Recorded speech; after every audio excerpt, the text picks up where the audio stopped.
नमस्कार दोस्तों, एक बार फिर से स्वागत है आपका ब्रेकिंग जी के चैनल में। ये अपनी नई सीरीज 2022 करंट अफेयर्स की है। इसमें आपको 2022 में अभी तक जो भी हुआ 7, 8, 10 महीने का पूरा करंट अफेयर्स आपको पार्ट वाइज मिलेगा। तो आज शुरुआत करने के पहले आप अपने चैनल को सब्सक्राइब कर लें, लाइक कर दें एंड शेयर कर लें। चलिए, पहला पॉइंट है आज का अपना कि दुनिया का 10वां सबसे व्यस्त हवाई अड्डा कौन सा माना गया। तो देखो, एक रिपोर्ट प्रस्तुत अभी हाल हुई थी कि यूके स्थित, यूनाइटेड किंगडम जो अपना इंग्लैंड है, यूके स्थित एविएशन एनालिटिक्स फर्म, कौन सा फर्म है, एविएशन एनालिटिक्स फर्म की एक रिपोर्ट प्रस्तुत हुई थी।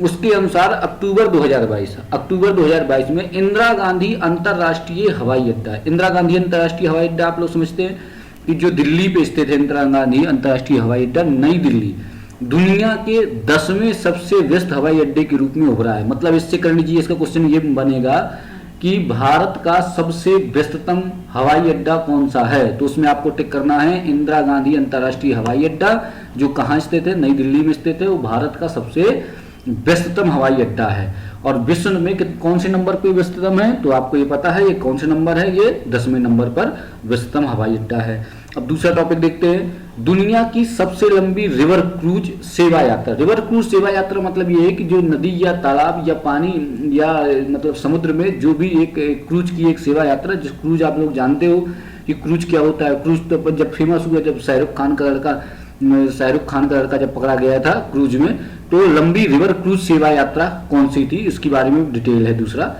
केंद्र सरकार ने जनवरी 2023, कब, जनवरी जो आने वाली जनवरी 2023 में उत्तर प्रदेश के वाराणसी और असम के डिब्रूगढ़ के बीच, देखो असम के डिब्रूगढ़, जो असम में डिब्रूगढ़, असम के साइड ब्रह्मपुत्र नदी है, तो उत्तर प्रदेश के वाराणसी में कौन सी है, गंगा नदी।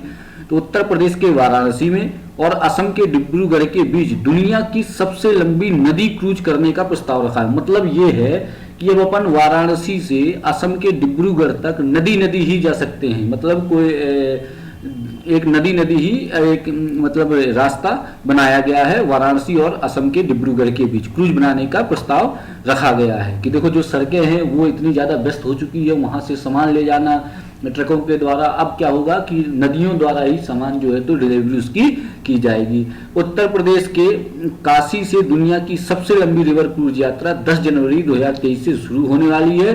कब शुरू होगी, 10 जनवरी 2023 से। तो क्वेश्चन यहाँ से ऐसा बनेगा कि दुनिया की सबसे लंबी रिवर क्रूज सेवा यात्रा किन किन राज्यों के बीच भारत में बनाई गई है। तो आपको पता होना चाहिए कहाँ है, आंसर उसको हो जाएगा वाराणसी और असम के डिब्रूगढ़ के बीच है। ठीक है, शुरुआत कब इसकी होनी है, तो 10 जनवरी 2023 से ये शुरू हो जाएगी।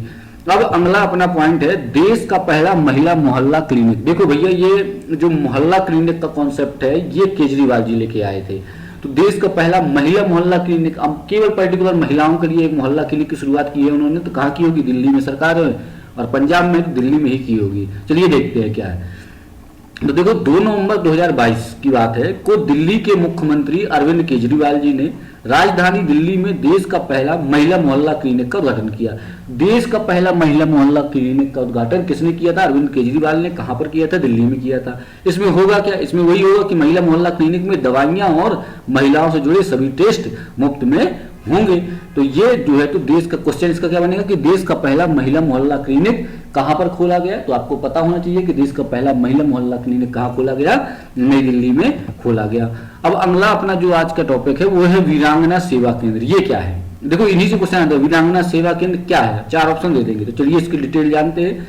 10 नवंबर 2022 को भारतीय सेना ने दिल्ली कैंट स्थित, जो अपनी इंडियन फौज है, तो भारतीय सेना ने दिल्ली कैंट स्थित भारतीय सेना के पूर्व सैनिक निदेशालय परिसर में, भारतीय सेना का कौन सा निदेशालय, पूर्व सैनिक निदेशालय परिसर में वीर नारियों के कल्याण, जो वीर नारियां हैं उनके कल्याण और उनकी शिकायतों के निवारण के लिए, ये लाइन याद रखना, वीर नारियों के कल्याण और उनकी शिकायतों के निवारण के लिए एकल सुविधा के रूप में वीरांगना सेवा केंद्र शुरू किया है। मतलब आप समझ गए कि वीरांगना सेवा केंद्र की कहाँ खोला गया, नई दिल्ली में। इसका काम क्या रहेगा कि जो वीर नारियां, मतलब जो शहीद हो गए, जिनके पति या जो फौज में रही, तो वीर नारियों के कल्याण के लिए और उनकी शिकायत, उनकी कोई भी शिकायत है किसी भी प्रकार की, उनको पैसा नहीं अभी तक आया, कुछ इस प्रकार की जो भी शिकायत है उनके निवारण के लिए एकल सुविधा के रूप में वीरांगना सेवा केंद्र शुरू किया गया। तो क्वेश्चन में ऐसा पूछेगा वीरांगना सेवा केंद्र क्या है, तो ऑप्शन में रहेगा वीर नारियों के कल्याण, उनकी शिकायतों के निवारण के लिए, या ऐसे ऐसे करके 3-4 ऑप्शन हो जो है तो बना देंगे। तो अपन को पता होना चाहिए वीरांगना सेवा केंद्र की शुरुआत दिल्ली में की गई है और वीर नारियों के कल्याण और उनकी शिकायतों के निवारण के लिए एकल सुविधा के रूप में इसकी स्थापना की गई है। अगला अपना आज का क्वेश्चन है कि स्टैच्यू ऑफ प्रोस्पेरिटी, देखो स्टैच्यू ऑफ यूनिटी आपने सुना, अब ये एक है स्टैच्यू ऑफ प्रोस्पेरिटी का अनावरण कहाँ हुआ। तो देखो इसका अनावरण हुआ था 11 नवंबर 2022 को प्रधानमंत्री नरेंद्र मोदी ने बेंगलुरु, कहाँ पर, बेंगलुरु में। तो पहला आंसर तो अपन को यहाँ मिल गया कि स्टैच्यू ऑफ प्रोस्पेरिटी का अनावरण कहाँ किया गया, बेंगलुरु में किया गया। बेंगलुरु अंतर्राष्ट्रीय हवाई अड्डे के परिसर में बेंगलुरु के संस्थापक, अब देखो यहाँ पर दूसरा क्वेश्चन अपन को मिल गया कि बेंगलुरु के संस्थापक कौन थे, नाद प्रभु केम्पेगौड़ा, ये बेंगलुरु के संस्थापक थे। बेंगलुरु के संस्थापक अब पूछे जा सकते हैं क्योंकि ये स्टैच्यू ऑफ प्रोस्पेरिटी वहां बनाई गई है।